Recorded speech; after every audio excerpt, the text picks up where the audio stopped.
Radhe Radhe everyone, जय माता की। आप सभी को नवरात्रि की बहुत बहुत शुभकामनाएं। फ्रेंड्स, सर्दी नवरात्रे आने वाले हैं। आज की वीडियो में हम नवरात्रि पूजन की संपूर्ण विधि जानेंगे।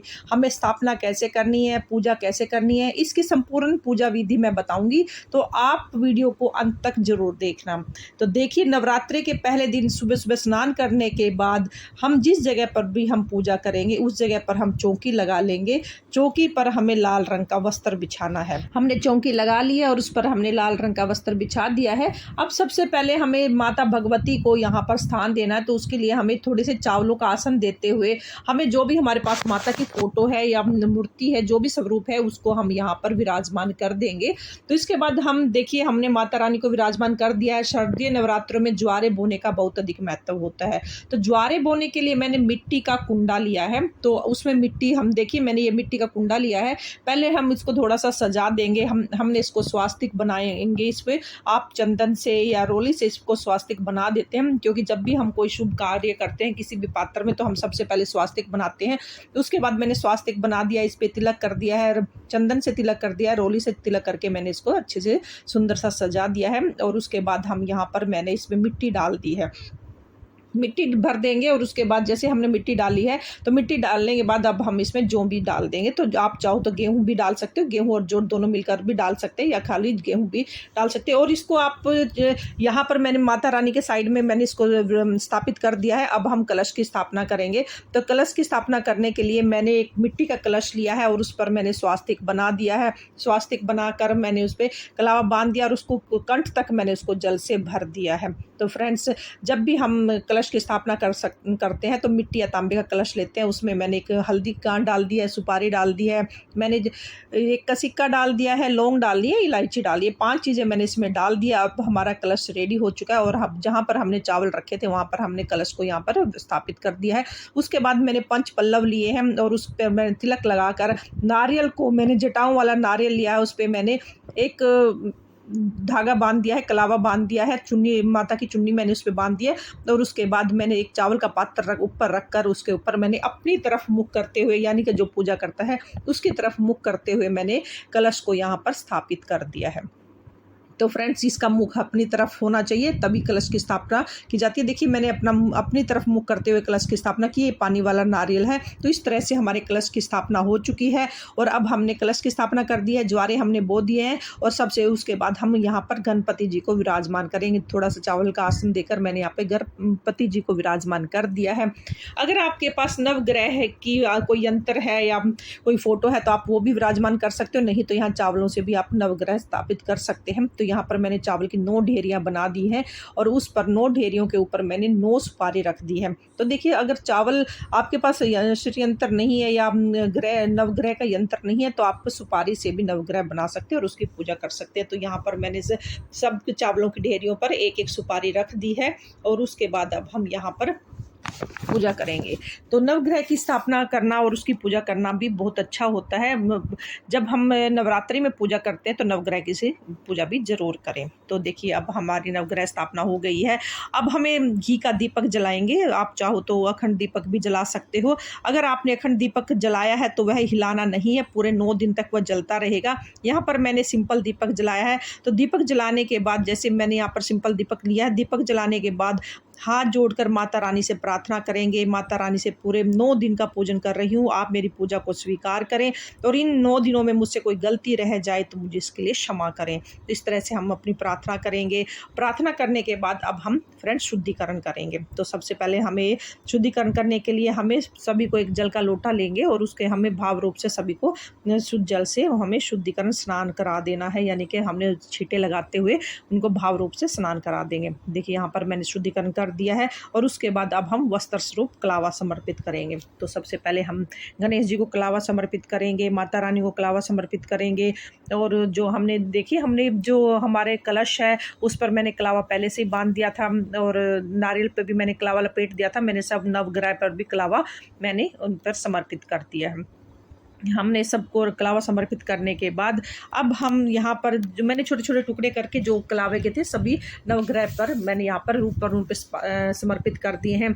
ज्वारे के कुंडे पर भी मैंने यहाँ पर कलावा बांध दिया है। सभी को हम तिलक करेंगे, चंदन से तिलक करेंगे, रोली से तिलक करेंगे, माता को तिलक करेंगे, माता के शेर की सवारी को भी हम तिलक करेंगे, कलश को तिलक करेंगे। सभी को तिलक करने के बाद हमने जो हमारे नवग्रह हैं उस पर हम ऊपर से ही सूखा तिलक करेंगे, क्योंकि उनको हिलाना डुलाना नहीं है, तो उनको छूना नहीं है, तो हमें ऊपर से ही तिलक करते रहेंगे। तो सूखा हमने रोली से तिलक कर देना है, हमें अपने दीपक को भी तिलक कर देना है। तो हमने सभी को तिलक कर दिया है।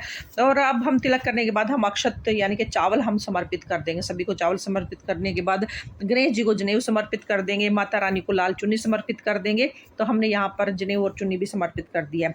माता रानी को 16 श्रृंगार समर्पित कर देंगे। जितना भी चाहो आप माता रानी को श्रृंगार की सामग्री समर्पित कर सकते हो। श्रृंगार की सामग्री कम ज़्यादा आप अपनी इच्छा से कर सकते हो। ये सामग्री पूरे 9 दिन में एक बार समर्पित कर सकते हैं। उसके बाद हम भोग समर्पित करेंगे। हम एक पान का पत्ता लेंगे, उस पर मैंने एक बतासा और लौंग इलायची रखकर मैंने माता रानी को भोग समर्पित किया है। पंचमेवे का भोग समर्पित किया है, ऋतुफल का भोग समर्पित किया है। तो ये सारी चीज़ें हम माता रानी को समर्पित कर देंगे। भोग में आप अगर पतासे या मिश्री का भोग लगा सकते हैं तो वो भी बहुत अच्छा होता है। तो माता रानी को पतासे बहुत अति प्रिय है। उसके बाद हमने दक्षिणा समर्पित कर दी है। दक्षिणा हमारी पूजा में रही कमियों को पूरा करती है, तो इसलिए दक्षिणा जरूर समर्पित करें। फूल जरूर समर्पित करें, क्योंकि फूल जो भी आपके पास फूल हैं वो ज़रूर समर्पित करें। फूलों से माता अति शीघ्र प्रसन्न होती है। माता को लाल रंग के फूल, गुलाब के फूल बड़े ही पसंद है, तो हो सके तो माता को गुलाब के फूल जरूर समर्पित करें। उसके बाद फ्रेंड्स हमारी देखिए हमने सारी भोग सामग्री समर्पित करती है। अब हम माता रानी के सामने एक छोटा सा हवन करेंगे। अगर आपके पास हवन कुंड है तो हवन कुंड से भी आप हवन कर सकते हैं, नहीं तो आप जैसे हमारे पास जो मिट्टी का होता है, हम गाय के गोबर के उपले से सूखा जो है उससे हम उसको अग्नि से जला लेंगे। और गैस पर जलाने के बाद उसको हम यहाँ पर जब वो यहाँ पर हम लेके आए हैं, तो यहाँ मैंने अपने जो कुंडा है जिसमें हम हवन करते हैं, तो मैं तो इसी में हवन करती हूँ। तो इसको आप जो हवन करोगे आप उसे सामग्री से भी हवन कर सकते हो या कपूर से भी हवन कर सकते हो। देखिए यहाँ पर मैंने कपूर से हवन किया है, और इसमें मैंने गोबर का उपला था उसमें मैंने थोड़ा सा देसी घी डाल दिया है ताकि अग्नि जलती रहे। कपूर डाल दिया है इसमें, और उसके बाद अब हम इसमें भोग प्रसाद समर्पित करेंगे। जब हमारी अग्नि जलती है तभी हम भोग प्रसाद समर्पित करते हैं। तो देखिए अब हम इसमें जो भी हमने यहाँ पर जैसे हमें उसका जोड़ा डालना है, लौंग का जोड़ा डालना है, लौंग का जोड़े को घी में डुबोकर हमें इसमें समर्पित कर देंगे। एक बार एक जोड़ा डाला फिर दूसरा जोड़ा डालना है। तो ये फूल वाली लौंग होती है, तो फूल वाली लौंग हम इसमें समर्पित कर देंगे। 2 लौंग के जोड़े हमने इसमें समर्पित कर देने हैं। उसके बाद जो हमने भोग प्रसाद चढ़ाया हुआ है, जैसे कि हमने पतासे चढ़ाए हैं और हमने ड्राई फ्रूट चढ़ाए, ये भी थोड़ा थोड़ा हम इसमें से तोड़कर हम इसमें समर्पित कर देंगे। और अगर आप अग्नि में थोड़े से कपूर डालते रहें, क्योंकि कपूर डालने से हमारी अग्नि प्रज्वलित रहती है, तो उसमें भोग प्रसाद भी ये जरूर समर्पित करें। तो फ्रेंड्स जैसे कि हमने अपनी भोग प्रसाद में जो भी सामग्री या जो भी प्रसाद आप घर पे बनाते हो, हवन सुबह के समय किया जाता है और ये प्रतिदिन 9 दिन तक ये हवन चलता है। तो डेली थोड़ा थोड़ा आप हवन जरूर करें, और 9 दिन तक हवन करने का बड़ा महत्व रहता है। तो और ये भोग प्रसाद जो हम समर्पित करते हैं सीधा देवताओं तक जाता है, तो इसलिए ये हवन में हमें भोग प्रसाद जरूर समर्पित करना चाहिए। जो हमने पान चढ़ाया था उसको हमने देखिए ऐसे एक बीड़ा सा बना लेंगे। बीड़ा बनाकर जो लौंग थी उसमें हम ऐसे छेद करते हुए हम इसके अंदर डाल देंगे ताकि ये इसमें समर्पित हो जाए। तो इस तरीके से भोग जो पूरा है सीधा देवी देवताओं तक जाता है। तो ये भोग जरूर समर्पित करें। अब हम देखिए थोड़ा सा जल ले लेंगे अपने हाथ में, और इसे हम हमारा भोग समर्पित हो गया है, तो हमें अपने हाथ में जल लेकर उसको 2 बार से हम इस तरह से हवन पर वारना है हमें, जिससे हमारे पूरे 9 दिन तक ये हवन होता है। तो हमें ये डेली हमें इसको वारना है। इसको आचमन करना भी कहते हैं या इसको वार देना भी कहते हैं। इससे हमारी जो अग्नि है वो ठंडी हो जाती है और इसको शांत करते हैं, जिससे हमारी अग्नि को शांत करते हैं। इस तरीके से लेकर हमें अपनी अग्नि को शांत कर देना, हल्का सा छींटा लगाना है इसमें। अब फ्रेंड्स अब हम देखिए हमारी हवन हो चुका है, और अब हम क्या करेंगे, हमने आरती करनी है। आरती आप जो हमने अखंड दीपक अगर आपने जलाया है तो आप अखंड दीपक से आरती नहीं करेंगे, क्योंकि अखंड दीपक को जब हम जलाते हैं तो 9 दिन तक उसको हिलाया नहीं जाता है। जो आपने उसके साथ छोटा दीपक जलाया होता है उसी के साथ हमने आरती करनी है। अब मैं जो हमने ये दीपक जलाया हुआ है मैं इसी से आरती करूँगी। बड़े ही प्रेम के साथ, भाव के साथ पहले हम गणपति जी की आरती करेंगे और उसके बाद हमें अपनी माता रानी की आरती करनी है। माता रानी की जो भी आरती आपको आती है, आप हाथ जोड़कर बड़े ही प्रेम के साथ, भाव के साथ आप आरती करें।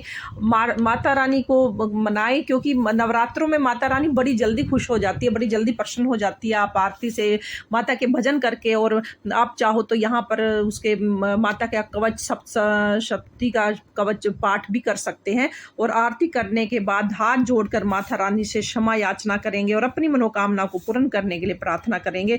इस तरह से नवरात्रि के पहले दिन की स्थापना और पूजा पूर्ण हो जाएगी। पूजा करने के बाद हमने जो ज्वारे बोए हैं उन्हें हम थोड़े से जल से सींच देंगे, तो क्योंकि दिन में जो ज्वारे 2-3 दिन तक सींचना, सीधा जल नहीं चढ़ाना होता है, तो जल ऐसे हाथ में लेकर हमें उनको सींचना है। तो इसी तरह से हम छींटे लगा देंगे। जब ज्वारे थोड़े बड़े हो जाएंगे तब हम उनको सीधे सींच सकते हैं। तो ज्वारे सींचने के बाद जल के लोटे को सूर्य देव को अर्घ दे देंगे, और जो भोग प्रसाद हमने चढ़ाया है बस परिवार के सभी सदस्यों में बांट देंगे। इस तरह से नवरात्रि के पहले दिन की पूजा और स्थापना पूर्ण हो जाती है। तो स्थापना, नवरात्रि पूजन की है सरल पूजा विधि आपको कैसी लगी कमेंट्स करके ज़रूर बताना। यह वीडियो पसंद आया हो तो थोड़ा बहुत भी यूज़फुल हो आपके लिए तो प्लीज़ वीडियो को लाइक करना, चैनल को सब्सक्राइब करना। फिर मिलते हैं किसी और वीडियो के साथ, तब तक के लिए जय माता की, जय माता।